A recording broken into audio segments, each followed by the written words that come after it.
حضور صلی اللہ علیہ وسلم کے پاس ایک مہمان آ گئے رات کے وقت میں.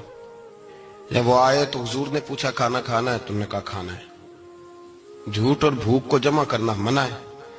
کہا جی کھانا ہے. تو حضور صلی اللہ علیہ وسلم نے فرمایا ازواج مطہرات کے گھروں میں پتہ کرو کچھ ہے. حضرت ام سلمہ کے گھر میں پتہ کیا تو کہا یا رسول اللہ 4 دن سے روٹی نہیں پکی. حضرت زینب سے پوچھا تو کہا حضور کئی دن سے چولہا ہی نہیں جلایا. حضرت عائشہ صدیقہ، حضرت میمونہ، حضرت سودا، تمام گھروں سے بظاہر یہ دو جہاں کے شاہ ہیں، پر پاس کچھ رکھتے نہیں. دو جہاں کی نعمتیں ہیں ان کے خالی ہاتھ میں. ہر چیز ہے پر فقر اختیاری ہے. کوئی شے نہ ملی تو نبی پاک صلی اللہ علیہ وسلم نے مسجد میں اعلان کیا، فرمایا کون ہے جو میرے مہمان کو روٹی کھلائے؟ ان لفظوں کا حسن کوئی حسن والا ہی سمجھ سکتا ہے. فرمایا کون ہے جو میرے مہمان کو کھانا کھلائے؟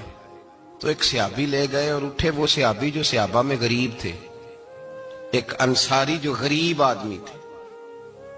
حضور نے فرمایا لے جاؤ. وہ اب صحابی گھر لے گئے اور بیوی سے مشورہ کیا. بات پہ غور کرنا، ہر چیز کی بھوک دیکھی جا سکتی ہے، بچوں کی نہیں دیکھی جا سکتی.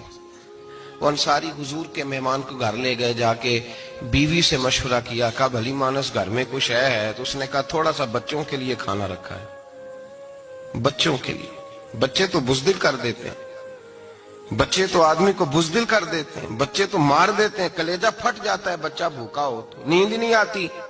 اب صحابی اپنی بیوی سے کیا کہتے ہیں؟ کہتے ہیں بچوں کو بہلا کے سلا دے، اور رسول اللہ کے لیے نہیں، رسول اللہ کے مہمان کے لیے.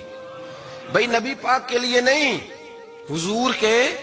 تجھ سے در در سے سگ اور سگ سے ہے مجھ کو نسبت، میری گردن میں بھی ہے دور کا پٹکا تیرا، تجھ سے در در سے سگ سگ سے ہے مجھ کو نسبت. لمبی بات ہے. بچوں کو سلا دو. بی بی نے بچوں کو سلا دیا تو میاں بیوی کا مشورہ ہوا کہ مہمان کے ساتھ بیٹھ کے روٹی کھانا بھی سنت ہے. تو اب مہمان کے ساتھ بیٹھ کے کھانا بھی ہے تو کھانا ہے 1-2 آدمی کا. اب خاوند اپنی بیوی کو تیار کرتا ہے کہ میں بھی کھانے پہ بیٹھ جاؤں گا، تو بھی بیٹھ جانا. اور جب مہمان کھانے میں ہاتھ ڈال لے تو اٹھنا، کہنا او ہو دیا تو صحیح کیا ہی نہیں، ابھی بجھ جائے گا، اور جا کے دیا بجھا دینا. ہم ہاتھ ہلاتے رہیں گے، مہمان روٹی کھاتا رہے گا.